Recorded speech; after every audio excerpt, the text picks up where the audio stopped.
यानी कौन सा पानी है जिसको हम कंक्रीट में यूज़ कर सकते हैं और जो हमें कोड IS 456-2000 अलाउ करता है। क्या आप कोई भी पानी इस्तेमाल कर सकते हैं कंक्रीट के लिए? कौन सा, यदि नहीं कर सकते तो कौन सा पानी होना चाहिए, उसकी क्या प्रॉपर्टीज़ होनी चाहिए, उनकी क्या लिमिट्स होनी चाहिए, क्या हम समुद्र का पानी भी यूज़ कर सकते हैं, नहीं कर सकते तो क्यों नहीं कर सकते हैं, इन सारे सवालों के जवाब जानने की कोशिश करते हैं इस वीडियो में। Civil made simple for you में आपका स्वागत है। देखिए, quality of water as per IS 456-2000 सबसे पहले कोड बोलता है कि it should be clean and free from, जो पानी हम इस्तेमाल करने वाले हैं वो क्लीन होना चाहिए और फ्री होना चाहिए किससे? Injurious amounts of oil, acids, alkalis, salt, sugar, इन सब चीज़ों से जो इंजूरियस अमाउंट्स हैं उनसे, यानी एक लिमिट से ज़्यादा ये ऑयल नहीं होना चाहिए, एसिड अल्कलीज नहीं होना चाहिए, साल्ट्स नहीं होने चाहिए, शुगर नहीं होना चाहिए पानी के अंदर जिसको आप इस्तेमाल करने वाले हैं कंक्रीटिंग के लिए। दूसरा कोड बोलता है कि यदि पोर्टेबल वाटर है, पोर्टेबल वाटर का मतलब ये होता है कि जो पानी पीने योग्य है, portable water is generally considered satisfactory for mixing concrete, यानी यदि जो पानी आप पी सकते हैं, पीने लायक है, उसको आप कंक्रीट के लिए बेधड़क इस्तेमाल कर सकते हैं। ये आपको कोड बोलता है IS 456-2000। दूसरा कोड ये कहता है कि पानी जो आप इस्तेमाल करने जा रहे हैं उसमें कितनी एसिडिटी होनी चाहिए और कितनी एल्कलिनिटी होनी चाहिए। एसिडिटी और एल्कलिनिटी को नापने के लिए कोर्ट ने एक प्रोसीजर दी है। क्या प्रोसीजर दी है कि टू न्यूट्रलाइज 100 ml सैंपल, यानी 100 ml का आप 100 मिलीलीटर का सैंपल ले लो आप वाटर, जिसको आपको टेस्ट करना है, एंड यूजिंग फिनापथलीन इंडिकेटर। फिनापथलीन इंडिकेटर को आप टाइट्रेशन जैसा करते हैं लैब में, उसको आप डालते जाइए, and it should not require more then 5 ml ऑफ 0.02 नॉर्मल NaOH। 0.02 नॉर्मल यानी 1 नॉर्मल इज इक्वल टू कितना होता है, जो इसका NaOH का एटॉमिक मास होता है उसके बराबर यदि आप उसका 1N के बराबर सॉल्यूशन बनाते हैं और उसका 0.0 यानी 2% आप उसको डाइल्यूट कर देते हैं उस सॉल्यूशन को, तो उस सॉल्यूशन का 5 ml से ज़्यादा नहीं लगना चाहिए उस पानी को न्यूट्रलाइज करने के लिए, यदि आप फिनापथलीन एसिड इंडिकेटर यूज़ करते हैं तो। दूसरा क्या है कि आपको क्लीन एंड फ्री फ्रॉम अभी और किससे होना चाहिए पानी? ऑर्गेनिक मटेरियल्स और other substances that may be deleterious to concrete और स्टील, यानी वो ऑर्गेनिक मटेरियल या ऐसे सब्सटेंस जो नुकसान पहुंचा सकते हैं कंक्रीट और स्टील को, उनसे भी फ्री होना चाहिए आपका पानी। और ये पोर्टेबल वाटर तो हमने बता ही दिया है कि portable water is generally consider satisfactory. और अभी हमने एसिडिटी को नापने की बात की थी। अब ये क्या बोलता है कोड? दूसरी चीज भी बोलता है कि यदि हम पानी को टेस्ट करें to neutralise 100 ml of sample of water using mixed indicator, it should not require more than 25 ml ऑफ 0.02 नॉर्मल H2SO4। तो सल्फ्यूरिक एसिड जिसको H2SO4 बोलते हैं, इसका 0.02 नॉर्मल का सल्फ्यूरिक एसिड यदि आप लेते हैं तो ये 25 ml से ज़्यादा इसको न्यूट्रलाइज करने के लिए नहीं लगना चाहिए। किसको? 100 ml आप जो वाटर आप टेस्ट करने जा रहे हैं उसके सैंपल को। तो ये एसिडिटी और अल्कलिनिटी के टेस्ट हो गए। पोर्टेबल वाटर आप यूज़ कर ही सकते हैं और पानी इन सब चीज़ों से फ्री होना चाहिए, ऑर्गेनिक मटेरियल या अदर सब्सटेंस जिससे आपको कंक्रीट या स्टील को नुकसान पहुंचा सकते हैं। एक पानी का टेस्ट और है कि आपको क्यूब बनाने पड़ेंगे।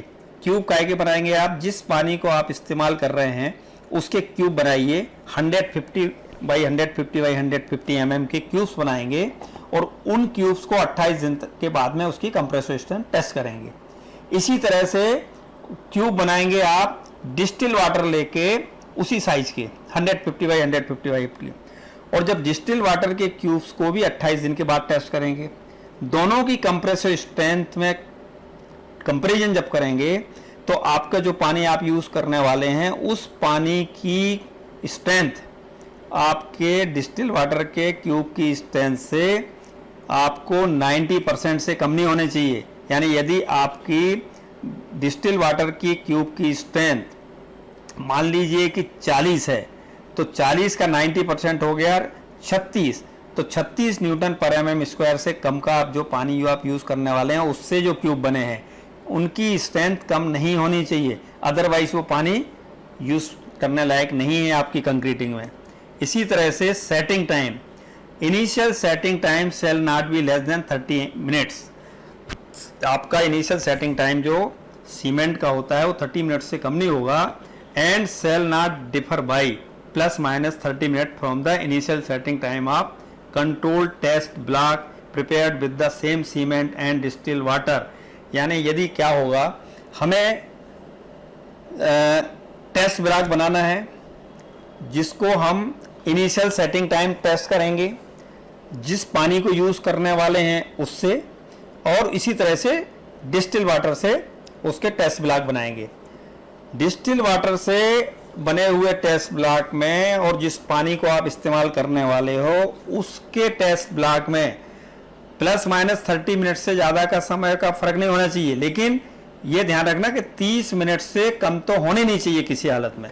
लेकिन यदि डिफरेंस आपका डिस्टिल वाटर से बनाए हुए क्यूब में और इनमें यदि अलग अलग होता है तो वो पानी अलाउड नहीं है।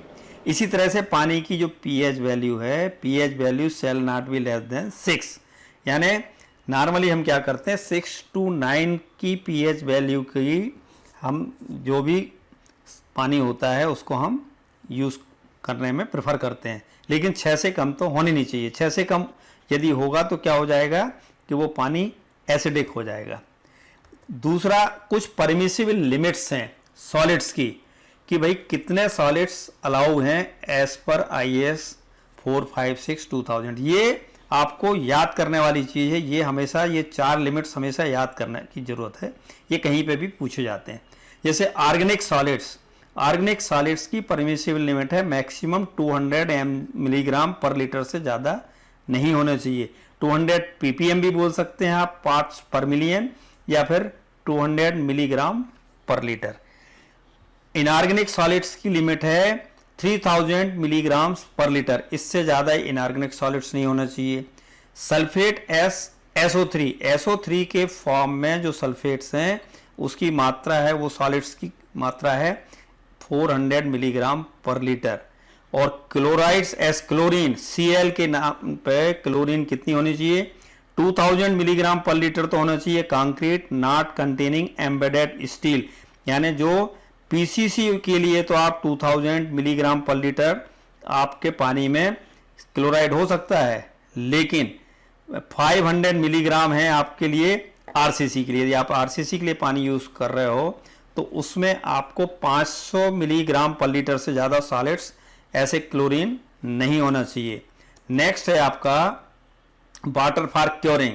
क्या क्योरिंग के लिए कोई भी पानी आप इस्तेमाल कर सकते हैं। कोड ये बोलता है कि water found satisfactory for mixing is also suitable for curing. यानी जो आपने ऊपर पहले देखे हैं कि पानी कंक्रीट के लिए मिक्सिंग के लिए कौन कौन सा हम यूज़ कर सकते हैं, वो सारे पानी उस तरह का सारा पानी यदि आपको मिक्सिंग के लिए अलाउड है तो आपको क्योरिंग के लिए भी अलाउड है, उसमें कोई दिक्कत नहीं है।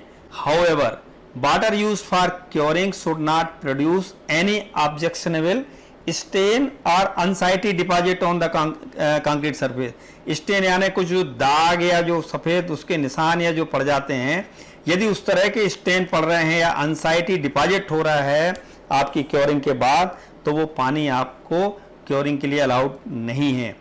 और कोड क्या बोलता है आपको क्योरिंग के बारे में कि प्रेजेंस ऑफ टैनिक एसिड या आयरन कंपाउंड्स इज ऑब्जेक्शनेबल। यदि पानी के अंदर ये चीज़ें हैं, टैनिक एसिड है या आयरन के कंपाउंड्स हैं, तो वो भी पानी आपको क्योरिंग के लिए इस्तेमाल नहीं करना है। नेक्स्ट है आपका sea water for mixing and curing. क्या आप समुद्र का पानी मिक्सिंग के लिए और क्योरिंग के लिए इस्तेमाल कर सकते हैं। वो कोड के बारे में कहते हैं, कोड कहता है नॉट रिकमेंडेड, ये आपको अलाउड नहीं है, रिकमेंड नहीं है, because of presence of harmful salts in sea water. क्योंकि सी वाटर में क्या होता है कि नुकसानदायक साल्ट्स उसमें होते हैं, इसलिए वो अलाउड नहीं है। लेकिन कोड यह बोलता है अंडर अनअवॉइडेबल सर्कमस्टांसेस, यानी यदि ऐसी परिस्थितियां आ जाएं कि जिनमें आप अवॉइड ही नहीं कर सकते, आपको सी वाटर ही यूज करना है, तो may be use for mixing और क्योरिंग इन प्लेन कंक्रीट, तो आप पीसीसी में ही यूज कर सकते हैं, जिसको प्लेन कंक्रीट बोलते हैं, विथ नो एम्बेडेड स्टील, यानी उसके अंदर कोई स्टील नहीं होनी चाहिए। After having given due consideration, यानी उसके अंदर आप पीसीसी में इस्तेमाल कर सकते हो अनअवॉइडेबल सर्कमस्टेंसेस में, लेकिन आपको ये ध्यान रखना पड़ेगा कि consideration to possible disadvantages and precautions including use of appropriate cement system, यानी आपको ये ध्यान रखना पड़ेगा कि इससे क्या क्या हमारे नुकसान हो सकते हैं और हमें क्या क्या प्रिकॉशन लेने चाहिए, उसके बाद ही आप इसको इस्तेमाल कर सकते हैं सी वाटर को।